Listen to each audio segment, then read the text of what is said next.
우리 하나님의 놀라우신 은혜가 이 예배에 참석하신 우리 온 성도님들에게 함께 하시기를 바랍니다. 다 평안하십니까?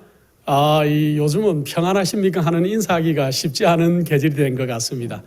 저도 이번에 한국과 일본 집회를 다녀오고 난 다음에 심한 몸살, 감기를 좀 알았는데 참 이렇게 회복되는데 시간이 걸리고 또 힘들구나 하는 생각을 했습니다. 우리 성도님들 이 계절이 바뀌는 이 환절기에 건강에 유의하시고 또 우리 몸을 잘 관리하시면 좋겠습니다.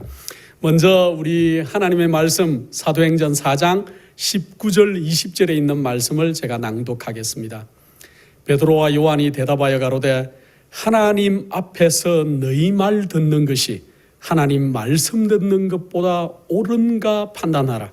우리는 보고 들은 것을 말하지 아니할 수 없다 하니. 이런 아주 놀라운 말을 이 사도행전 4장에 이 베드로가 하고 있는데 이 말은 어떤 환경 속에서 했냐 하면은 이 대제사장 가야바와 안나스와 그 다음에 또 대제사장의 그 문중의 사람들이 다 모여 있고 관원들이 모여 가지고 이제 우리 예수 그리스도를 전파하고 있는 이 베드로와 또 그 제자들을 향해서 예수 그리스도를 전파하지 말라고 그렇게 압박하는 가운데 이러한 놀라운 얘기를 하고 있어요. 그래서 우리가 너희들 앞에서 너희 말 듣는 것이 가한지 하나님의 말을 이렇게 하는 것이 가한지를 우리가 판단할지인데 우리는 보고 들은 것을 말하지 않을 수 없다고 하는 놀라운 신앙의 고백을 합니다. 그래서 이 가야바와 안나스와 대제사장과 또 관원들과 그 문중들이 다 이들을 잡고자 노력을 했지만은 그 듣는 사람이 하도 많으니까 이 사람들을 잡지를 못하고 풀어주는 그러한 그 사도행전 4장에 있는 말씀을 이렇게 설명하고 있어요. 어떻게 이 베드로가 이렇게 용기가 있었을까요? 여러분들이 이제 곧 얼마 있지 않았어요. 여러분들이 만약에 정부의 관리들과 또 혹은 대통령 앞에 나가서 잡혀서 여러분들이 전하는 기별을 전하지 말라고 하면은 여러분들이 이 베드로처럼 요한처럼 이렇게 강하게 우리는 보고 들은 것을 전하지 않을 수 없다고 하는 놀라운 간증을 하실 수 있는 믿음을 가지고 계신지 오늘 이 시간에 스스로 한번 반문해 보시기 바랍니다. 정말 내가 이 마지막 때 마지막 백성으로 이 땅에 살아가고 있다고 자부는 하고 또 남들에게 말은 하지만은 내가 정말 권력 앞에서도 내가 믿고 있는 이 신조를 올바르게 그렇게 전파할 수 있는 믿음을 내가 지금 소유하고 있는가? 아니면은 만약에 높은 정부가 아니면은 판사 앞에 가가지고 이 기별을 전하지 말라는 판결을 받을 때 여러분들이 어떻게 하실지를 한번 생각해 보는 시간이 되었으면 좋겠습니다. 베드로가 어떻게 이런 강한 믿음을 소유할 수 있었을까요? 베드로도 우리와 성정이 꼭 같은 사람이었다는 것들을 오늘 우리가 한번 공부해 볼 필요가 있을 것 같아요. 요한복음은 21장으로 기록되어 있는데 요한복음 21장 마지막 장을 기준으로 오늘 저희가 한번 성경을 연구해 보는 시간을 갖도록 하겠습니다. 예수님께서 이제 십자가에 달려 돌아가셨어요. 그리고 사흘 만에 부활은 하셨는데 사흘 만에 부활하고 난 다음에 이제 제일 먼저 우리 예수님을 만난 사람은 제일 사랑하는 사람이 제일 먼저 만나는 것 같아요. 제일 고대하고 그리워하는 사람이 제일 먼저 예수님을 만나는 것 같은데 우리 마리아가 우리 예수님을 만나기 위해서 그가 아주 노심초사하다가 그가 예수님을 만났다는 말을 이제 제자들에게 예수님을 만나지는 않았죠. 아직은 예수님을 만나지는 않았지만 예수님 무덤에 갔더니만 예수님의 무덤이 어떻게 됐어요? 텅 비어 있었습니다. 그래서 텅 비어 있고 예수님의 그 수의가 개어져 있고 또 머리에 둘렀던 두건은 또 딴 데 개어져 있고 그 모습을 보고 난 다음에 마리아가 쫓아가서 제자들에게 예수님의 무덤이 비었다, 누가 훔쳐간 것 같다 하는 얘기를 하니까 베드로와 요한이 이제 달려가는데 요한은 베드로보다 훨씬 젊기 때문에 달리기를 훨씬 잘했던 것 같아요. 그래서 요한이 훨씬 먼저 동굴에 도착은 했는데 무덤 앞에 성경을 자세히 읽어보면 요한이 먼저 안 들어가요. 그 무덤 안으로. 요한은 무덤 안에 들어가지 않고 무덤 입구에 먼저 도착해서 기다리고 있고 나이가 좀 들었던 베드로가 도착해가지고 먼저 무덤 안에 들어가 보는 그러한 일을 우리가 겪었는데 예수님이 돌아가셨어요. 그리고 예수님이 부활하셨는데 그들을 만날 수가 없었습니다. 그랬는데 그날 저녁에 예수님께서 마리아를 이제 만나시죠. 마리아가 보니까 천사가 두 사람이 이렇게 앉아 있는데 그 천사들을 만나고 있다가 예수님을 만나요. 그죠? 예수님 만나고 나는데 예수님을 마리아가 만지려고 하니까 예수님이 뭐라고 말씀합니까? 내가 아직 아버지에게 아직 올라가지 않았으니까 날 만지지 말아라. 그 얘기를 하시는데 요한복음 자세히 읽어보면은 예수님이 이제 그 순간에 하늘에 올라갔다 오신 것 같아요. 그러고는 그날 저녁에 제자들이 모여있는 마가의 다락방에 나타나세요. 그래서 첫 번째 그게 나타나신 일이에요. 근데 그 첫 번째 나타났을 때 그 자리에 누가 없었냐 하면은 이 도마가 없었어요. 도마가 그 자리에 없어가지고 예수님을 만나 뵙지 못하고 자기는 예수님이 부활하셨다는 얘기는 자기는 들었는데 도저히 나는 믿을 수가 없다. 그래서 나는 예수님의 그 손바닥에 내 손가락을 넣어봐야 되겠고 또 창에 찔린 옆구리를 내가 만져봐야 내가 믿겠다 하고 얘기하는데 예수님이 성경에 여덟에 있다가 했으니까 8일 후죠. 8일 후에 또 그들이 모여 있는데 제자들 앞에 또 문을 잠그고 있는데도 예수님이 나타나셨어요. 나타나셔서 그들에게 도마가 한 말을 예수님 다 들었다는 얘기죠. 그래서 도마를 보고 도마가 한 말을 누구한테 전해 듣지도 않았는데 예수님 뭐라고 합니까? 도마야, 네가 내 손을 만져보고 옆구리를 좀 만져봐라. 그래서 만져보고 믿지 못하는 사람이 되지 말고 좀 믿는 사람이 되라 하고 말씀을 하시죠. 그렇게 함으로 인해 가지고 이 예수님이 두 번째 그렇게 제자들에게 나타나는 사건을 요한복음에 얘기하고 있습니다. 자, 도마에게 나타나셔서 도마에게 그렇게 이제 만져보고 믿는 사람이 되라고 얘기하시는데 그때가 예수님이 제자들에게 부활하시고 두 번째 나타나신 사건이었어요. 자, 오늘 요한복음 21장의 사건은 예수님이 부활하시고 난 다음에 세 번째 제자들에게 나타나신 사건을 요한복음 마지막 장인 21장에 그렇게 요한이 적고 있는데 요한은 늘 요한복음에 적을 때 자기 이름을 안 적어요. 거기다가 뭐라고 얘기합니까? 예수님의 사랑하시던 제자. 참 요한의 자신감이 부럽죠. 우리도 남들에게 우리를 소개할 때 예수님이 날 참 사랑했다고 이렇게 표현할 수 있다면 얼마나 좋은지 모르겠습니다. 요한은 늘 자기가 사랑받는 제자, 예수님이 사랑하셨던 제자라고 표현을 하는데 그 믿음의 놀라움을 우리가 참으로 본받아야 될 것입니다. 근데 자, 요한복음 21장에 보면은 이제 6월절이 지났어요. 6월절이 예수님의 그 6월절 절기가 지나고 난 다음에 6월절 절기 동안에 제자들이 예루살렘에서 꼼짝도 안 하고 있었습니다. 왜냐하면 그들이 움직이고 싶었지만은 6월절에 그들이 움직이면은 그들이 믿음 없는 사람이라고 사람들이 손가락질 했을 것이고 또 한 가지는 유대의 절기를 지키지 않는 사람이라고 비난을 받을 것이었기 때문에 그들이 비난받는 그러한 것들을 주지 않기 위해서 6월절 절기가 다 끝나는 시간에 끝나고 난 다음에 그들이 이제 움직였어요.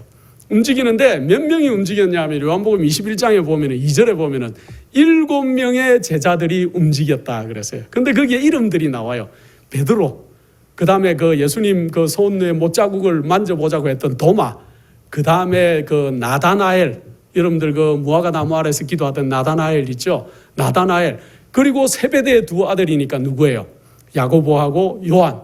거기다가 이름이 없는, 이름을 적지 않은 두 제자. 누굴까요? 그 하늘에 가보면 우리가 그 두 제자가 누군지 알 수 있는데 저는 그 중에 한 명이 안드레 아닐까? 제 개인적으로는 그런 생각을 합니다.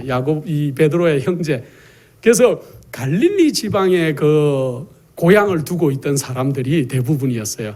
그래서 이들이 갈릴리 지방에 예수님을 만나기 위해서 그들이 이제 갈릴리로 떠나가는 그러한 모습을 적고 있습니다.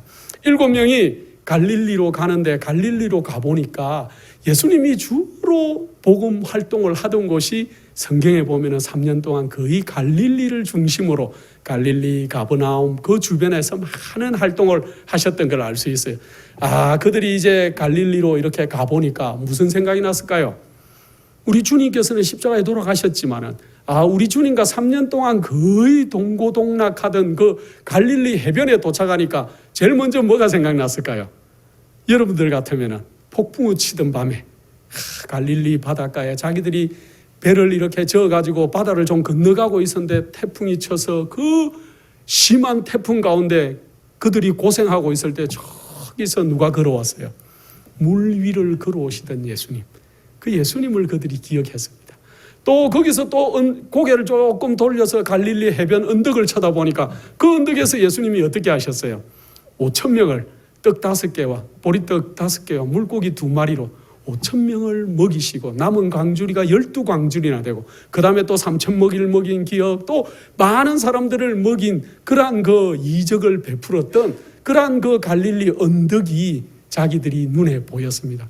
거기서 또 조금 쳐다보니까 예수님께서 가버나움에서 기적을 많이 일으키셨는데 그 가버나움도 거기에서 가까운 곳에 있었어요. 그래서 그들이 그 갈릴리 해변에 내려오니까 그들의 머릿속을 꽉 지배하고 있는 생각은 무슨 생각이냐 하면 예수님과 만났던 기억들이에요.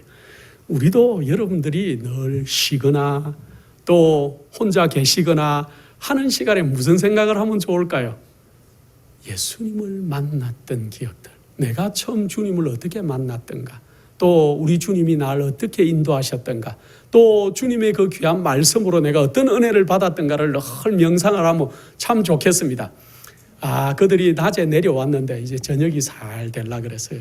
저녁이 되는데 그들이 입었던 옷들이 남루했어요.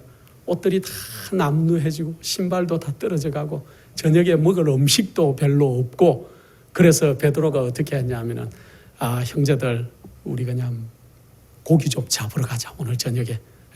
베드로는 어부였으니까, 원래 어부였고 요한도 마찬가지고 이 바닷가에서 잔뼈가 굶은 그러한 사람들이었기 때문에 그날 하룻밤 그냥 가서 그들이 물고기 잘 잡으면은, 밤에 갈릴리에서는 밤에 고기를 잡으니까 하룻밤 잘 잡으면은 그들이 옷도 좀 마련하고 새 옷도 음식도 좀 마련하고 여비를 좀 가지겠구나 생각을 하고 그들이 물고기 잡으러 가자고 했습니다. 그때 같이 갔던 그 7명의 모든 제자들이 같이 가십시다 우리 형님. 베드로 보고 아마 형님 그랬겠죠. 베드로가 나이가 좀 많았을 것 같아요. 그래서 같이 다 이제 물고기 잡으러 나갔습니다. 그들이 물고기를 잡으러 갔는데 물고기 잡는 선수들이에요. 그들이 원래 물고기 잡는 어부들 출신이니까. 그런데 그날 밤에 그물을 아무리 던졌는데도 고기가 한 마리도 안 잡혔다 그랬어요. 여러분들 낚시하러 가가지고 고기 한 마리도 안 잡으면 굉장히 재미없어요. 저도 어릴 때 낚시 많이 해봤는데 고기가 좀 잡혀야 재미가 있는 거지 고기가 안 잡히면 재미없죠. 그러나 특히 또 생계를 위해서 고기를 잡는데 안 잡히면 낭패입니다. 그런데 그들은 이 밤에 고기를 잡는 동안에 고기가 안 잡히는데도 무슨 생각을 했냐 하면은 그들이 예수님과 3년 동안 있었던 그 얘기를 주고받았다 그랬어요. 여러분들 그 시대의 소망이라는 그 아주 영감의 글에 보면은 이 장면을 굉장히 잘 묘사하고 있어요. 그들이 물고기는 밤새 안 잡히는데 그들의 대화의 주제는 뭐냐 하면 우리 예수님하고 이렇게 했지, 우리가 그때 이렇게 했지, 그때 그라사 광인이 나타났을 때 예수님이 이렇게 했지, 우리가 베드로 형님 옛날에 그 물 위로 여기에 좀 요정도에서 걸었죠. 뭐 별별 예수님과의 추억을 그가 밤새 물고기는 안 잡혔는데 하고 있었습니다. 그런데 그 밤새 그들이 고기를 못 잡고 있을 동안에 그 갈릴리 해변가에서 누군가가 서가지고 그 물고기를 잡고 있는 제자들을 보고 있었는데 그분이 누구셨다고요? 우리 예수님이셨다. 우리 예수님께서 그 해변에 오셔서 밤새 물고기를 잡고 있는 그 제자들을 안타까운 마음으로 보고 계셨어요. 근데 이제 장면이 바뀌어가지고 밤새 잡았는데 안 잡혀서 그들이 실망하고 배를 거의 갈릴리 바닷가에 근처로 이렇게 배가 이제 왔는데 아침에 되니까 새벽녘에 어떤 사람이 물가에 서가지고 그들에게 소리를 지르는 거예요. 얘들아 물고기를 좀 잡았느냐 하고 부르는 거예요. 그러니까 제자들이 누가 멀리 있는데 누군지는 모르겠지만 물고기 잡았느냐고 물어보니까 여러분들 그 낚시하러 가면은 그런 사람들 참 많아요. 저도 많이 그러는데 저도 그 시애틀 바닷가에 저희 집 앞에 바다 있기 때문에 산보 내려가면은 사람들이 낚시하고 있으면 꼭 가서 물어봐요. 좀 잡았습니까? 저도 이제 호기심이 있으니까 그런 거 물어본 경험들이 있는데 이렇게 누가 물고기 잡았어 하고 물어보니까 그들이 한 마리도 못 잡았습니다 하고 대답했어요. 그랬는데 그 사람이 다시 또 얘기하는 거예요. 오른편에다가 그물을 던지시오. 야, 참 그런데 이 사건이 놀라운 사건이에요. 바닷가에는 고기가 안 잡혀요. 원래는 깊은 데 가야 잡히는 거고. 그다음에 이제 갈릴리는 밤에 낚시가 되는 거지. 해가 떠올라오면 고기도 잡히지도 않아요. 맑은 바다였기 때문에. 그러나 이 제자들이 오른편에 좀 던져보시오 하니까 그 말씀을 의지해 가지고 그들이 그물을 쫙 던졌는데 고기가 너무너무 많이 잡혔다는 거예요. 고기가 너무너무 많이 잡혀가지고 나중에 세보니까 뭐 고기가 몇 마리 잡혔냐, 뭐 153마리나 잡혔어요. 큰 고기 153마리나. 자, 그러니까 153마리 잡혔다는 말은 이 일이 실제라는 얘기죠. 예, 그냥 지어내면은 이 얘기를 그냥 고기가 많이 잡혔다 기록했을 건데 실제로 일어난 사건이었기 때문에 153마리의 고기가 잡혔다고 성경에 기록하고 있어요. 자, 그랬는데 요한이 젊어서 눈이 좀 더 밝아서 이렇게 그 말하는 사람을 쳐다보니까 누구 같아요? 예수님 같아요. 그래서 얼른 뭐라고 얘기합니까? 베드로에게 형님, 주님이십니다 하고 얘기했어요. 근데 그때 성경을 자세히 읽어보면은 베드로가 우통을 벗고 옷을 벗고 위에를 벗고 아마 날씨가 따뜻했는지 힘이 들었는지 겉옷을 벗고 이렇게 이 물고기를 잡고 있었는데 주님이십니다 하는 말을 듣고는 베드로가 얼른 겉옷을 걸치고는 고기가 많이 잡혔는데 고기를 두고 자기는 물에 뛰어들어서 첨벙첨벙첨벙해서 예수님 옆에 가가지고 서 있기는 서 있는데 섰어요. 섰는데 할 말이 없어. 왜 그렇습니까? 불과 얼마 전에 뭐 했어요? 3번이나 예수님을 부인하고 마지막에는 저주하는 그러한 듯한 음성으로 예수님을 부인하고 왔기 때문에 그가 원래 예수님을 사랑하니까 예수님이다 하니까 고기도 버려두고 친구들도 버려두고 얼른 물속에 뛰어들어서 왔지만은 예수님 옆에 섰는데 할 말이 없는 거예요.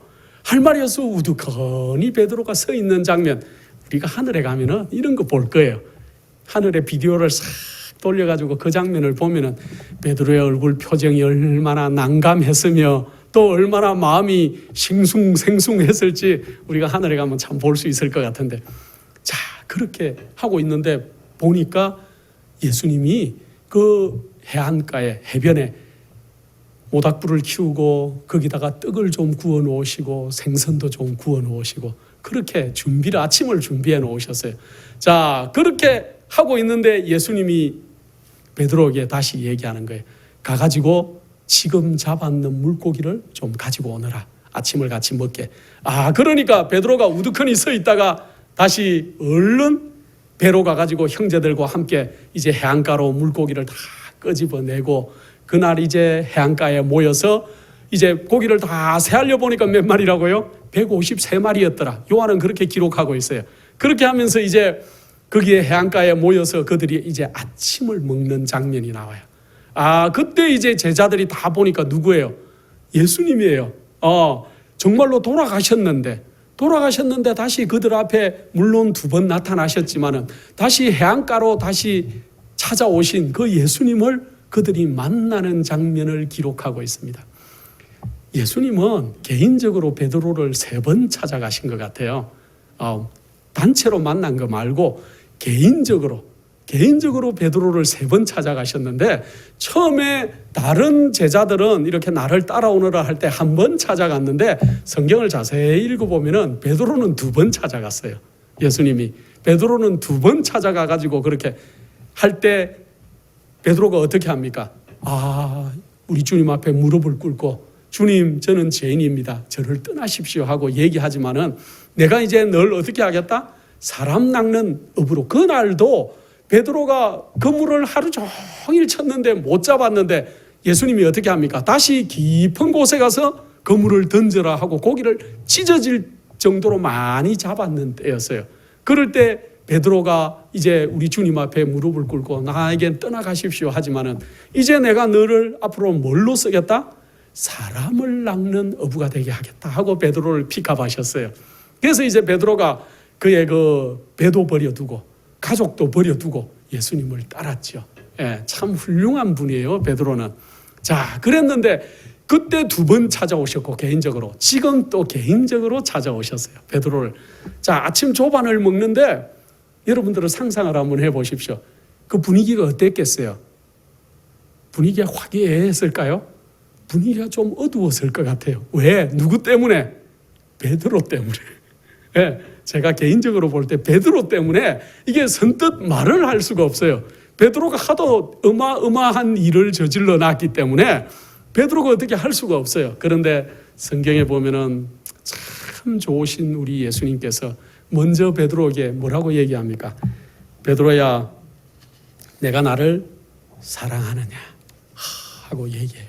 아, 내가 나를 사랑하느냐 하고 그렇게 예수님께서 그렇게 얘기를 하니까 베드로가 어떻게 얘기합니까? 민망해서 대답할 말이 없다가 어떻게 얘기하죠? 아, 주님, 제가 주님을 사랑하는지 주님께서 아십니다 하고 대답을 해요. 자, 그 전에 우리 예수님께서 이 사실은 그 오른편으로 그물을 던져라 그렇게 얘기하죠. 왜 오른편으로 그물을 던지라 그랬을까요? 그 오른편에 예수님이 서 계셨다 그랬어요. 예, 예수님이 서 계시는 그쪽으로 그물을 좀 던져라 하고 얘기하는데, 우리가 많은 부분에 있어서 우리가 예수님 편에 서야 될 것이에요. 예, 많은 부분에. 이 땅에 살다 보면은 우리가 예수님 편에 서지 않고 내 편에 설 때가 많이 있어요. 나의 이익, 내가 좋은 방법, 예, 내가 이익을 볼 방법들, 그럴 경우들이 많이 있는데, 우리 주님께서 오른편에 던지라 했을 때 제자들이 오른편에 그물을 던진 것처럼 우리의 모든 인생을 우리 예수님 편에다가 투자할, 그러할 필요가 있어요. 예, 우리 예수님께서 여기 이렇게 말씀하십니다.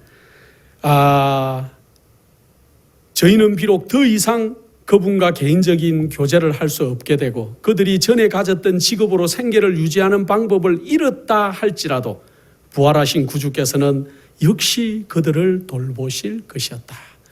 우리 주님께서 제자들이 그때 이제 옷이 남루해지고 먹을 것이 부족하고 내가 어떻게 살까?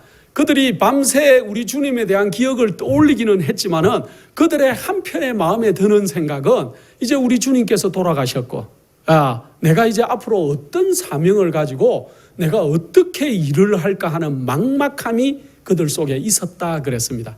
그런데 우리 주님께서 그들에게 나타나시고 찾아오시고 그물을 이쪽으로 던지라고 해서 고기를 많이 잡게 하신 그 일을 통해서 우리 주님께서 앞으로도 너희들을 내가 어떻게 하겠다? 돌보시고 입히시고 지지하고 너희들이 하는 모든 일들을 그렇게 해주겠다는 것들을 이렇게 암시를 해주셨다 그랬어요.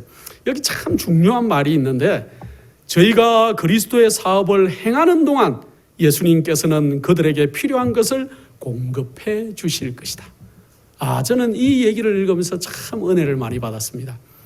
우리가 하나님의 일을 하는 동안에는 하나님께서 우리의 모든 것들을 공급해 주시겠다는 거예요. 예, 거기에 우리가 용기를 얻어야 될 것입니다. 그러나 신앙은 조건적이에요. 우리가 열심히 일하지 않고, 우리가 하나님의 사업을 게을리 할 때도 하나님이 우리를 돌보시고 인도하시는 것이 아니라, 너희가 나를 믿으면, 너희가 나의 사업을 열심히 하면은 내가 너희를 어떻게 하겠다고요? 끝까지 인도하고 너희의 필요를 공급하시겠다고 얘기하시고 있어요. 그 얘기가 물고기를 많이 잡은 얘기 속에 그렇게 포함이 된다는 것들을 생각하시고, 우리가 늘 예수 그리스도 편에 그물을 던지는 그런 사람들이 되어야 될 것입니다. 예수님께서 우리에게 그런 메시지도 주지만은 더 좋은 예수님께서는 베드로에게 이제 아주 침묵해서 말할 수도 없는 이 베드로가 체면이 깎일 대로 다 깎여 있어요. 그가 공개적으로 우리 주님을 부인했기 때문에. 그래도 그전에는 뭐라고 얘기했습니까? 가장 자기들이 12제자 중에 베드로가 나는 자기 스스로 내가 제일 마지같이 생각하고 내가 제일 예수님을 사랑하는 것 같고 내가 모든 행동에 있어서 제일 행동대장 같고, 그래서 무슨 일까지 합니까? 예수님 잡히기 전에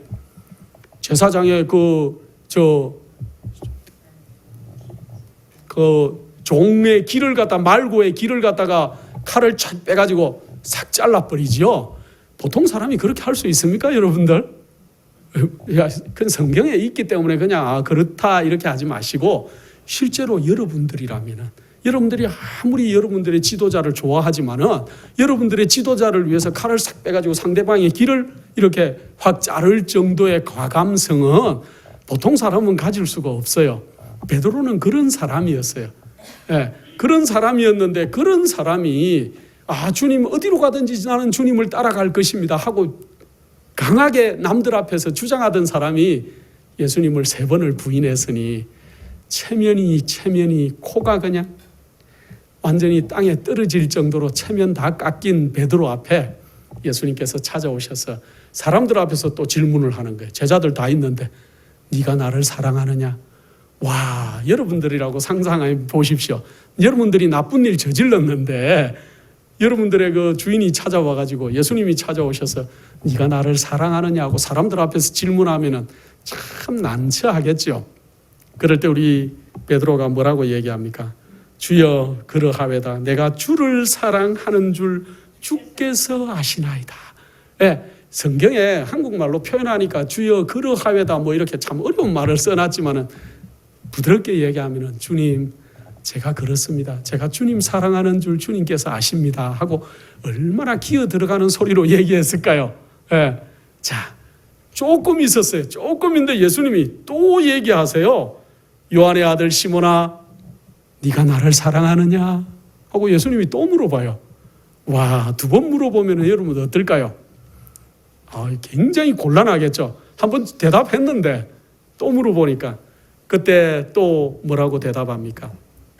주님, 제가 주님을 사랑하는 줄 주님께서 아십니다 하고 베드로가 또 대답하니까 예수님이 뭐라고 합니까? 그러면은 내 양을 먹여라. 첫 번째 말할 때도 예수님이 네가 나를 사랑하면은 내 양을 먹여라. 2번째는 사실은 성경에는 내 양을 치라 그랬는데 그 말이 같은 말이죠. 자, 그러고 조금 있는데 예수님이 또 물어봐요. 다시 한번. 요한의 아들 시몬아, 내가 나를 정말 사랑하느냐? 정말은 안 했어요. 네가 나를 사랑하느냐? 하고 또 물어봤어요. 와, 그때 베드로의 마음이 어떤 마음이 들었냐면은 우리 주님께서 날 믿지 않으시는구나. 내가 예수님을 부정하고 예수님을 부인했기 때문에 이제 우리 주님께서 날 믿지 않으시나 하는 아주 심한 자괴감이 그 마음속에서부터 올라왔어요. 그러나 그가 정말 용기를 끌어내가지고 주여 모든 것을 아시오매 내가 주를 사랑하는 줄 주께서 아시나이다 하고 고백을 다시 또 해요. 자, 그렇게 고백을 하니까 우리 주님께서 다시 마지막으로 그래요. 그러면은 내 양을 먹여라 하고 또 부탁을 하세요. 왜 예수님이 이렇게 3번이나 이렇게 말씀하셨는지 여러분들 벌써 알고 계시죠? 왜요? 예수님을 3번이나 공개적으로 부인을 했으니까 베드로의 체면이 다 깎이고 앞으로 베드로가 하나님의 복음 사업을 할 수 있는 평판이 없어졌어요. 그런데 예수님은 찾아오셔서 그 베드로에게 사람들 앞에서 공개적으로 다시 내가 주님을 사랑합니다 하는 걸 표현하게 만들어주시고 또 예수님이 그에게 사명을 다시 한번 맡겨주시는 거예요. 3번을 부인했는데 3번을 찾아오셔서 3번을 질문해 주시는 이 놀라운 우리 예수님의 사랑, 또 너그러움, 동정 많으심. 정말 우리 인간들하고는 얼마나 천지 차이가 나는지요. 여러분 같으면 어떤 사람이 여러분 3번 욕을 하고 공개적으로 사람들 앞에서 비판을 하고 그래서 뭐 어떻게 할까요? 절대로 안 보죠. 용서는 해줄지 모르는데 나는 보지는 않아. 뭐 이럴 수도 있고, 그죠? 예, 우리 마음은 참 예수님 같지가 않아요. 그런데 우리 주님께서 이렇게 하신 모본을 따라서 우리도 좀 그렇게 해야 될 것입니다. 3번 체면 깎인 베드로를 예수님은 공개적으로 3번을 체면을 세워주면서 그에게 놀라운 사명을 부탁을 하면서 베드로가 이제 놀랍도록 일을 하도록 그렇게 해주는 거예요. 원래 베드로의 성격은 굉장히 나서기를 잘하고 충동적인 사람이었다고 그렇게 영감의 글에는 적고 있습니다. 베드로는 사실은 제 생각이 정리되기도 전에 그가 입으로 그냥 말을 싹 해버리는 사람이었다 그랬어요. 그리고 나서기를 제일 먼저 빨리 하고 아까 말고의 길을 잘랐듯이 모든 일에 충동적인 면이 있었고 또 나서기를 좋아하고 그런 성격이었습니다. 그런데 이 예수님께서 이 베드로를 만나시고 난 뒤에는 베드로가 완전히 변하지요. 누가복음 22장 31절로 32절에 보면은 우리 예수님께서 베드로의 앞날을 이렇게 미리 얘기해 놓은 성경 구절이 있어요. 이렇게 말씀하십니다. 사단이 밀 까부르듯 하려고 너희를 청구하였으나 그러나 내가 너를 위하여 내 믿음이 떨어지지 않기를 기도하였노니 너는 돌이킨 후에 내 형제를 굳게 하라 하고 말씀하시는 것들을 우리가 누가복음에서 볼 수 있는데 베드로는 전혀 준비가 안 되고 변화가 안 된 그러한 사람이었지만은 우리 주님께서 베드로에게 이제 내 양을 먹이라고 하는 사명을 주시면서 완전히 변하도록 그렇게 만들어 주셨어요. 하나님의 그 양을 먹이는 일은 굉장히 큰 일인 것 같습니다. 목회를 하거나 또 우리가 성도들을 대하거나 또 교회 지도자로 일을 하시거나 하는 그러한 분들은 정말로 세밀한 주의가 필요한데 큰 주의가 필요하고 또 친절이 필요하다 그랬어요. 예, 우리가 남들을 대할 때 우리 마음속에 굉장한 주의와 친절이 필요하고 거기에 대해서 많은 인내와 참을성이 필요하다 그랬습니다. 예, 그런데 남들을 위해서 봉사하고 또 남들을 가르치고 또 세우고 하는 일에 있어서는 굉장한 그러한 그 품성의 소양이 필요한데 우리 베드로에게 이런 것들이 좀 부족했다 그래서 처음에는 부족했는데 우리 예수님께서 그를 다시 세우시니까 처음에는 막 늘 지각 없이 생각 없이 행동하기를 잘하고 또 말이 채 정립되기도 전에 그냥 확 말을 해버리고 그렇게 하는 그리고 다른 사람의 어떤 일을 자기가 좀 바로잡아 보려고 하는 그러한 성격이 베드로 속에 있었다 그랬습니다. 우리 속에도 그런 게 있는 사람들이 있습니까? 이런 게 있을 수가 있어요. 그랬는데 그런 베드로가 이제는 예수님을 만나고 난 다음에 아주 조용하고 침착하고 그 다음에 온순해진 베드로를 우리가 나중에 발견하게 되죠. 그래서 우리 베드로는 이 늘 자기의 실수, 자기가 이제 목회 생활 하는 동안 우리 예수님이 이제 만나고 난 다음에 다시 만나고 난 다음에 세 번째 만나고 난 다음에 그의 하는 모든 목회 생활 동안에 그가 다시 만난 예수 그리스도, 자기의 체면을 다시 살려주신 그 예수 그리스도, 그분을 생각하면서 예수님을 닮으려고 굉장히 그렇게 노력한 것들을 볼 수가 있어요. 그러면서 예수님이 뭐라고 자꾸 얘기합니까? 네가 나를 사랑하느냐 하고 자꾸 얘기를 해요. 베드로에게 내가 나를 사랑하느냐. 오늘날 예수님께서 여러분들에게 너가 나를 사랑하느냐 하고 질문을 하시면은 여러분들은 뭐라고 대답을 하시겠습니까? 베드로처럼 대답하시겠습니까? 주님, 제가 주님을 사랑하는지 주님께서 아십니다 하고 아주 은혜로운 대답을 할 수 있는 우리 성도님들이 되었으면 좋겠습니다. 나는 부족하지만은 우리 주님께서 아주 우리를 다시 오라고 부르시니까 우리가 늘 우리 주님께 참으로 베드로 같은 대답을 하는 자들이면 좋겠습니다. 베드로가 비록 다른 모든 것을 소유했다고 할지라도 우리 그리스도에 대한 사랑이 만약에 없었다면 그가 목회를 할 수 있는 사람을 가르치거나 또 인도할 수 있는 많은 소양을 다시 개발하고 또 그가 침착해지고 온유해지고 아주 유순해졌다고 할지라도 그 마음속에 가장 중요한 문제, 우리 예수 그리스도를 사랑하는 마음이 빠져 있으면은 그가 그렇게 훌륭한 마지막 하나님의 종으로서의 역할을 하지 못했을 것이라는 말이에요. 마찬가지로 우리 속에 그러한 것이 있어야 되는 거예요. 우리가 아무리 열심을 가지고 마지막 기별을 가지고 있고 또 남들에게 전도를 열심히 하는 성향이 있고 또 내가 교회에서 열심히 봉사하는 그러한 것들을 가지고 있다 할지라도 우리 속에 우리가 정말 예수 그리스도를 사랑하고 또 예수 그리스도의 사랑만큼 남들도 사랑할 수 있는 그 마음이 있지 않고는 이 마지막 그러한 시기를 통과하는 백성으로서는 적합하지 않다는 얘기예요.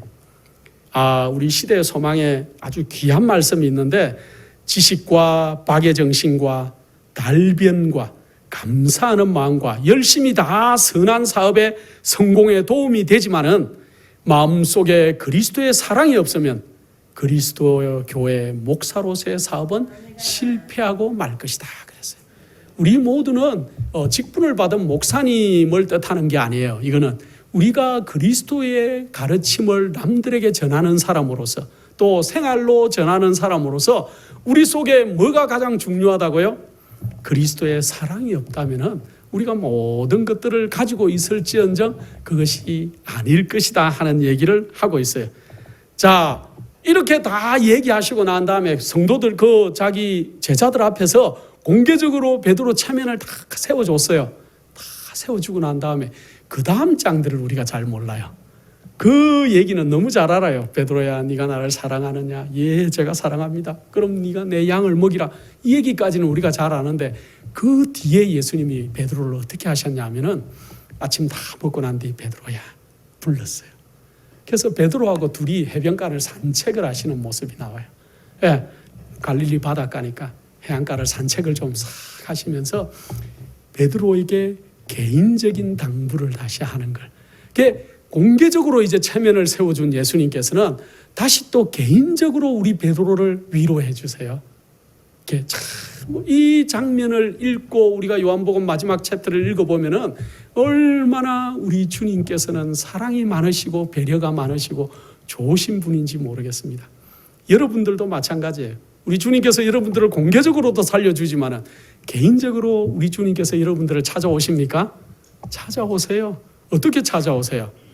여러분들이 아침에 기도드릴 때, 또 조용히 말씀을 펼 때, 또 여러분들이 또 말씀을 들을 때, 또 아름다운 성도의 교제들을 나눌 때 우리 주님께서 여러분들을 찾아오세요. 네.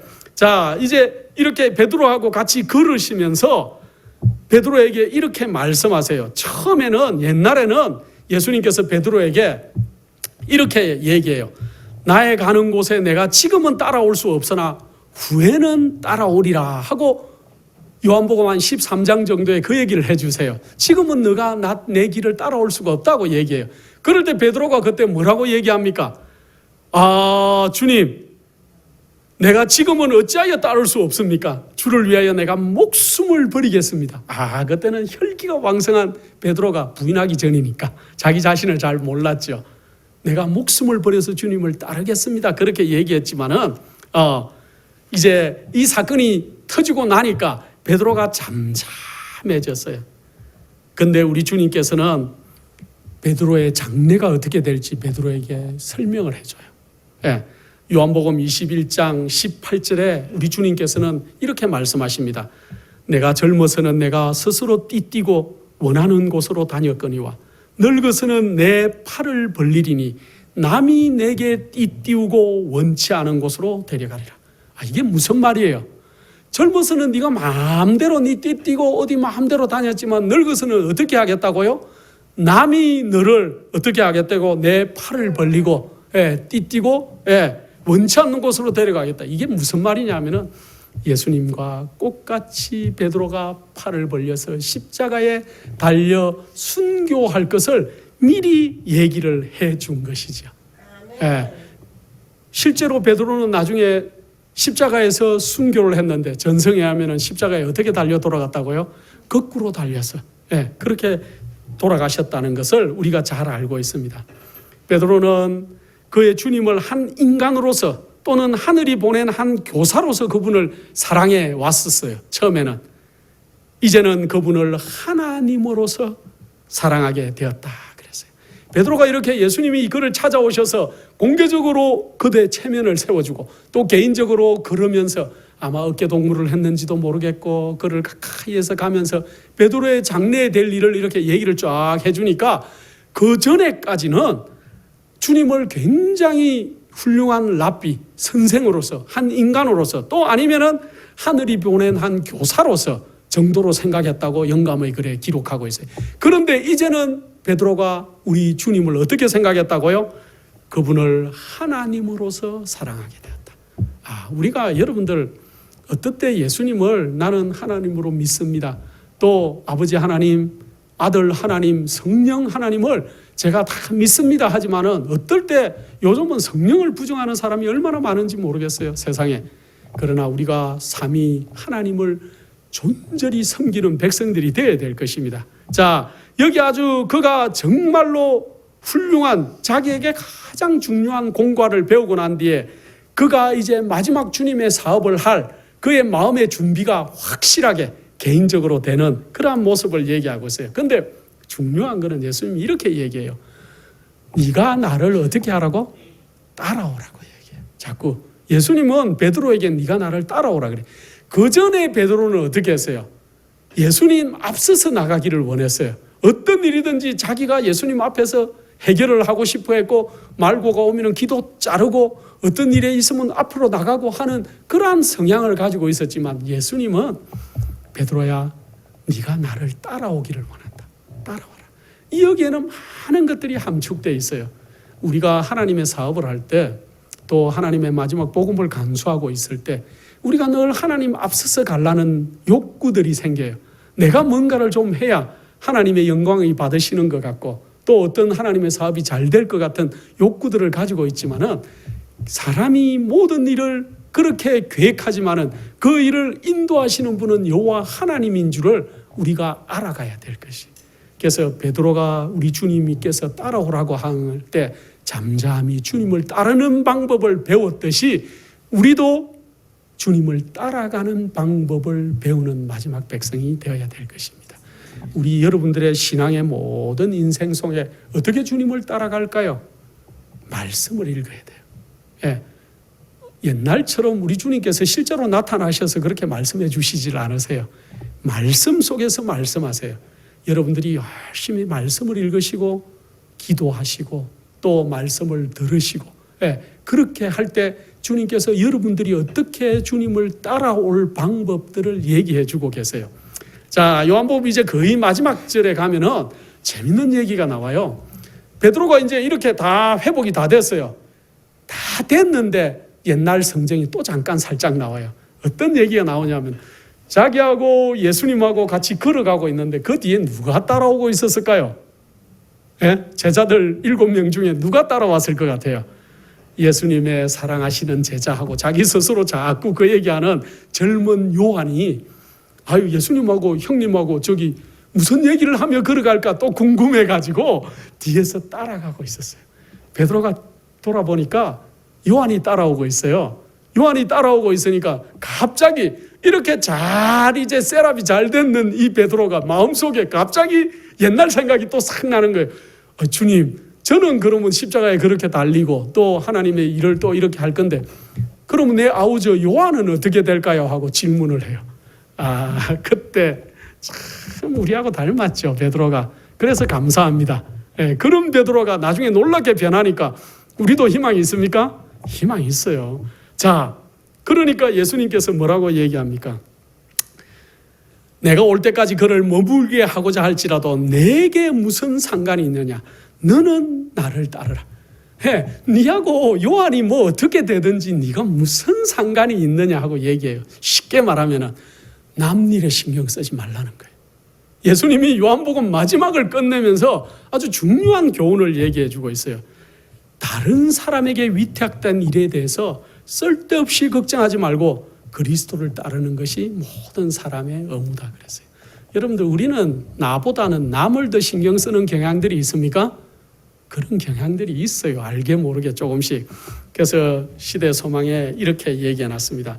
베드로와 같은 사람이 오늘날 얼마나 많은가? 베드로와 같은 사람이 오늘날 많답니다. 그들은 다른 사람의 일에 관심을 가지고 다른 사람의 의무를 몹시 알고 싶어 하면서 자기들의 의무를 게을리할 위험에 빠져 있다. 자기 일은 열심히 안 하는데 그 사람이 어땠을까? 그 사람이 무슨 일을 할까? 또 그 사람이 어떤 생각을 할까? 그런 데 빠질 위험이 많다는 거예요. 우리가 그런 데서 이 베드로의 교훈을 보면서 우리가 그러지 않아야 돼. 예수님이 그런 거 하지 마라 그랬어요. 너하고는 아무 상관없다. 요한이 어떻게 되든지 말든지 너는 상관하지 말라고 얘기하세요. 그리스도를 바라보고 그분을 따르는 것이 우리의 할 일이다. 우리는 다른 사람의 생애의 잘못과 그들의 품성의 결점들을 보게 된다. 인간은 결점에 쌓여 있다. 그러나 그리스도 안에서 우리는 완전을 찾을 수 있다. 그리스도를 바라봄으로써 우리는 변화하게 된다 하고 얘기하고 있습니다. 그래서 우리가 베드로하고 예수님하고 대화하고 가는데 뒤에 따라오는 요한을 보고 베드로가 요한이 궁금해서 예수님께 질문했는데 예수님은 요한에 대해서는 네가 그만 신경 써라. 너 일만 열심히 신경 쓰고 너 일을 열심히 하라는 교훈을 우리에게 주십니다. 베드로의 배신을 용서하시고 또 그의 양떼를 먹이도록 그렇게 부탁하시는 정말 아름다운 예수 그리스도. 그 우리 주님께서 이 베드로에게 나타내신 은총과 또 그리스도를 따르는 일에 있어서 베드로 자신이 보여준 그러한 충성스러움이 그로 하여금 형제들의 신임을 얻도록 해주었다 하고, 그리고 그는 교회 앞으로 지대한 영향을 끼쳤다. 우리 예수님께서 그를 인정해주고 세워주고 또 그를 이제 어떻게 될 것이라고 개인적으로도 얘기 다 해줬지만은 그 일이 중요한 것이 아니고 베드로가 이 일을 바탕으로 그가 정말 열심으로 충성스럽게 일을 함으로 인해 가지고 형제들의 지지를 회복했다 그랬어요. 우리가 어떨 때 은밀한 죄를 지을 때가 있어요. 은밀한 개인적인 일. 그 개인적인 일은 개인적으로 하나님 앞에서 해결하면 돼요. 그러나 공개적으로 죄를 지으면 교회 안에서 큰 일을 잘못을 저질러면 어떻게 해야 될까요? 그것은 공개적으로 사과를 하거나 회개를 해야 된다. 회중 앞에서. 그렇지 않으면 하나님께서 쓰시지를 않으세요.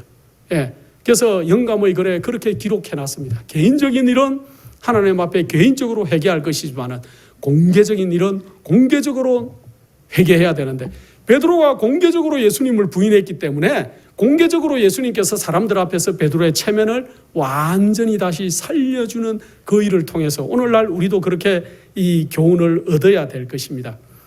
베드로는 그리스도께서 갈릴리 해변에서 그에게 가르쳐 주신 교훈을 그의 생애를 마칠 때까지 지니고 다녔다. 우리도 그래야 될 것입니다. 성령의 감동하심을 입어 교회들에게 편지를 베드로가 이제 마지막으로 써서 보내는데 베드로전서 5장 1절로 4절에 보면은 베드로가 이렇게 기록하고 있습니다. 너희 중 장로들에게 권하노니 나는 함께 장로된 자요. 이 베드로 장로님이 이 여러분들에게 얘기하시는 거예요. 그리스도의 고난의 정인이요 나타날 영광에 참여할 자로라.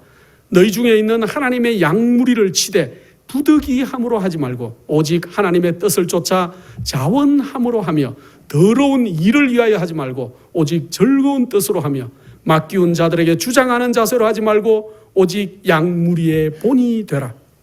그리하면 목자장이 나타나실 때 시들지 않은 영광의 면류관을 얻으리라. 베드로의 이 신앙이 얼마나 확고한 줄 모르겠습니다.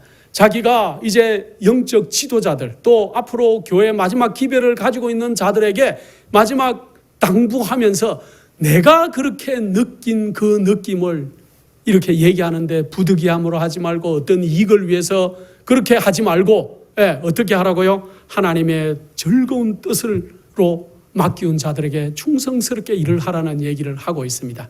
제가 이제 마지막으로 저는 이 베드로전서와 후서를 참 좋아합니다.